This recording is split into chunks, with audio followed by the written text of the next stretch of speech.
大家好啊，我係正經資訊嘅飛少啊。咁今日咧，我哋嚟關心一個近幾日國內各大平台都好關注嘅一個話題，就係銀行喺度瘋狂咁賣樓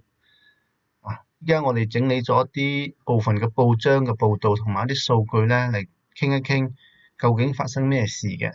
咁文章部分呢度就開始啦。銀行居然親自落場賣樓。以前我哋買樓咧都係揾中介啦，揾開發商啦。而家打開京東啦、阿里資產頻道咧，全部都係農行蘭州銀行呢啲金融機構掛嘅房源，價格咧仲比市場低唔少喎。呢啲又唔係個別銀行嘅小動作啊！依家從國有銀行到地方嘅農信銀行咧，都喺度批量咁樣賣房啊！有啲銀行咧，手入邊嘅房產數量咧，堪比一個中型嘅開發商。今日我哋就嚟傾傾各間銀行個手入邊到底攞住幾多樓啊？幾時開始賣呢？仲有呢波銀行賣樓潮嘅背後嘅一啲門路啊！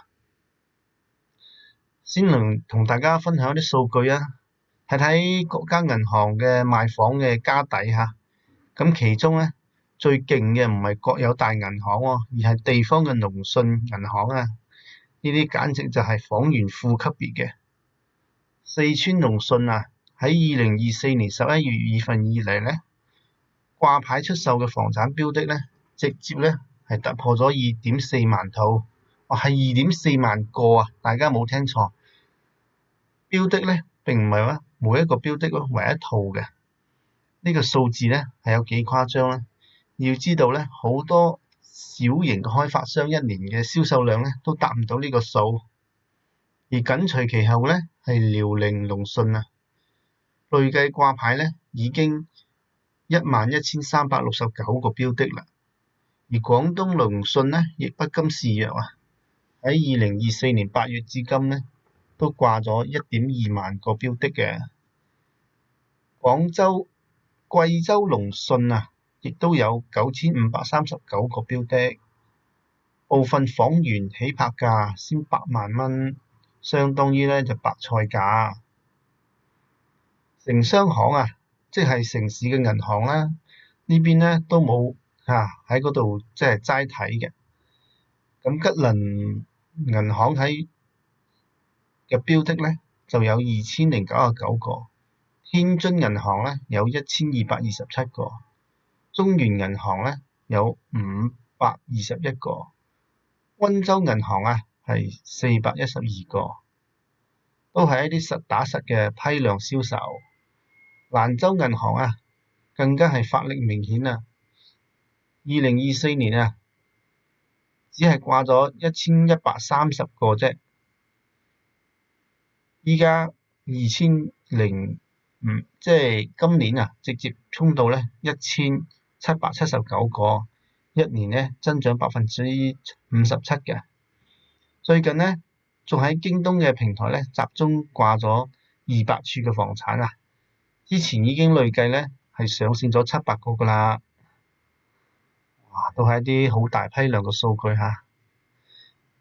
咁國有大銀行咧，亦都係相對穩健嘅，咁但係咧亦都冇缺席呢個房產標的拍賣潮咁農業銀行咧，2025年咧掛牌咗649個房產標的，大連中山區一套兩居室嘅抵債房起拍價先61萬。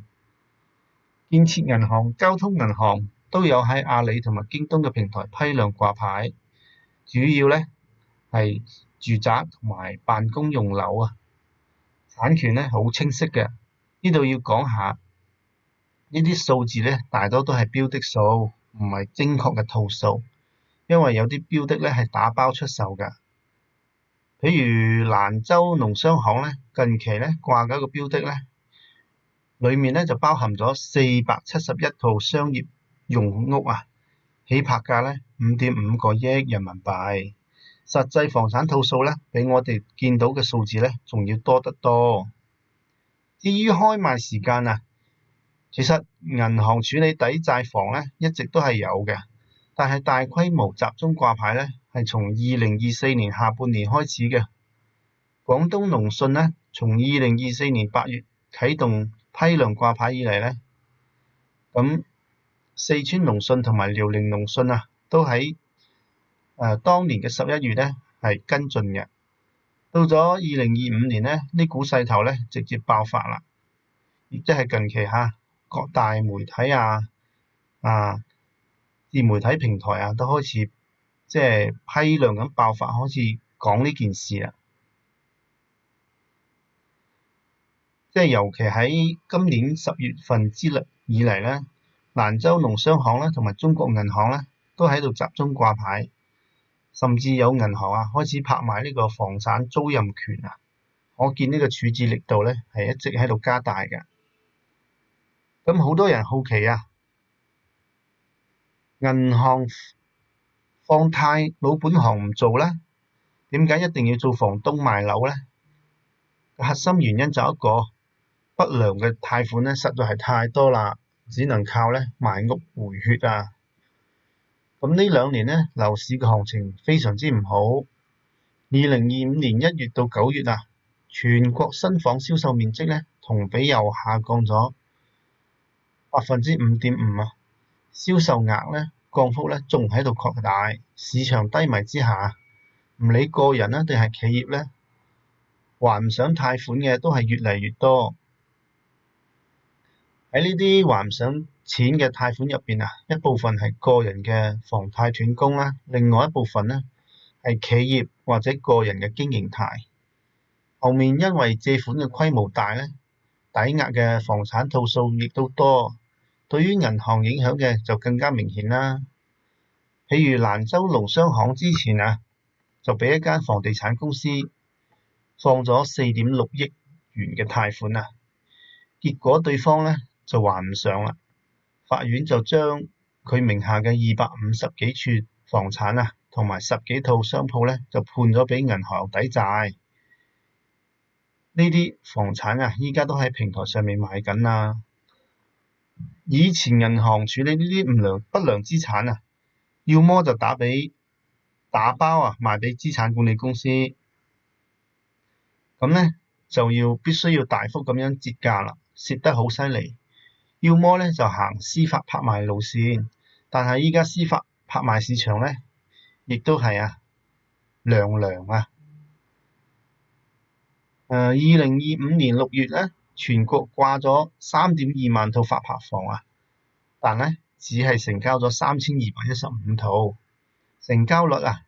先得10%咋。流拍咧太普遍啦，無奈之下咧，銀行只能自己落場成立專門嘅部門咧去處理呢啲房產，先通過司法嘅程序將呢啲產權過戶到銀行自己嘅名下，再直接對外銷售既減少咗中間環節嘅損失效率亦都高咗。而且銀行直接賣嘅樓咧，仲有一個好好嘅優勢，就係產權十分之清晰，即係相信清楚呢啲內地產權嘅朋友咧，都會知道因為好似發拍房咁樣咧，長期咧就會隱藏住一啲雷位嘅，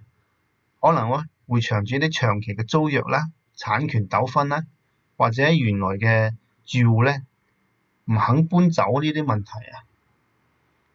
銀行嘅樓咧都係經過呢個風控篩選嘅，有問題嘅樓咧根本咧就到唔到銷售呢個環節，買家後期有糾紛咧，仲可以直接揾銀行處理啦。咁呢啲咧都係銀行夠膽大規模賣樓嘅底氣之一。對於普通嘅購房者嚟講呢波銀行賣房潮咧，究竟算唔算執漏嘅機會咧？客觀咁講性價比確實係比較高嘅。銀行賣樓嘅核心訴求係回籠資金，唔係為咗賺差價。咁定價咧都好實在，大多數都比市場價咧係低過25到30個點嘅。比如蘭州銀行一套125平方嘅抵債房啦，即係大概係1300左右啦。銀行拍賣價呢係151萬，而同小區嘅同一個戶型啊，依家二手買家呢，依家二手房價呢係掛緊180到220萬之間嘅。農業銀行大連分行一處兩居室啊，而家起拍價先7000蚊，而小區歷史成交最高價可以去到16000嘅。咁呢，但係大家都唔好盲目跟風喎，呢啲樓呢都係有坑嘅。首先呢，戶型同埋位置呢可能係比較一般，好多抵押房呢都係企業抵押用嚟商業用樓嘅，或者一啲位置呢係比較偏僻嘅，唔一定符合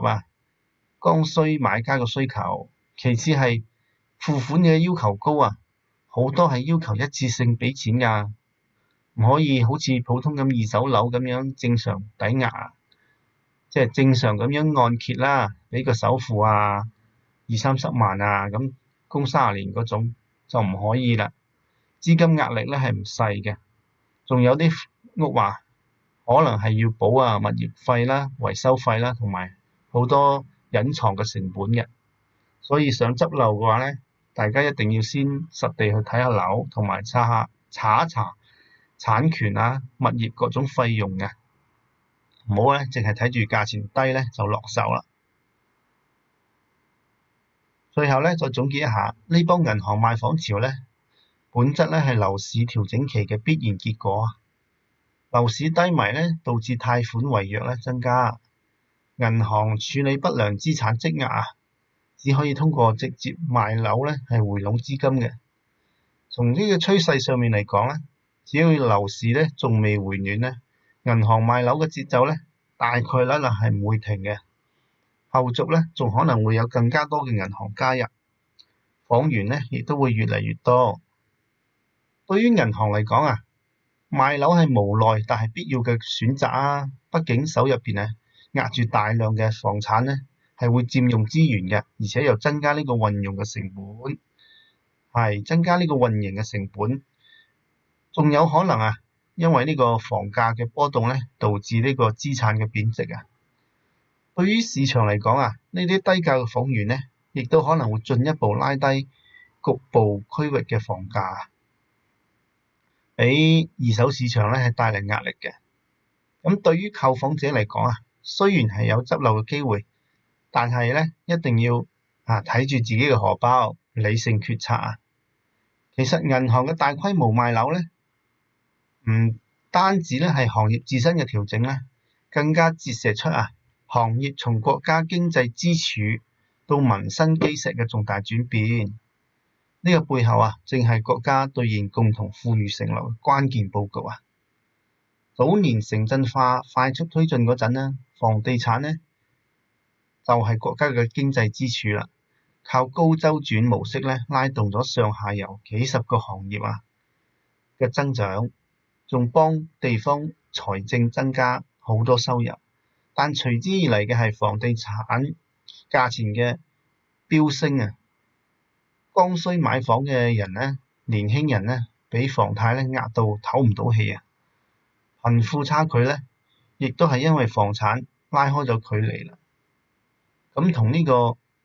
共同富裕咧係背道而馳嘅。而呢個24屆而呢個20屆四中全會直接將推動房產高質量發展呢係放進咗民生嘅保障，實現共同富裕嘅框架入邊咁就明確咗呢個行業嘅新定位啦。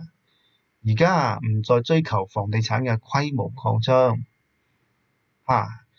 轉而係要搞保障性嘅住房啦，建設綠色智慧嘅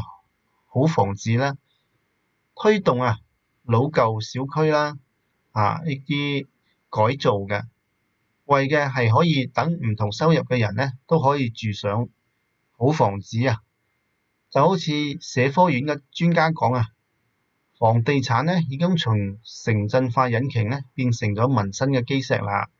本質上咧成咗民生問題。銀行即係甩賣啊低價房源啊，仲有各種唔同增加嘅保障房咧，其實都係為咗打破啦，靠買賣咧房屋啊嚟報復呢個舊邏輯嘅。以前一套屋啊就可以拉開階層嘅距離啦，而家國家通過政策嘅引導咧，等住屋啦回歸呢個居住嘅屬性啦，既用低價嘅房源咧，俾老百姓咧，俾普通嘅家庭咧係提供呢個執漏嘅機會啦，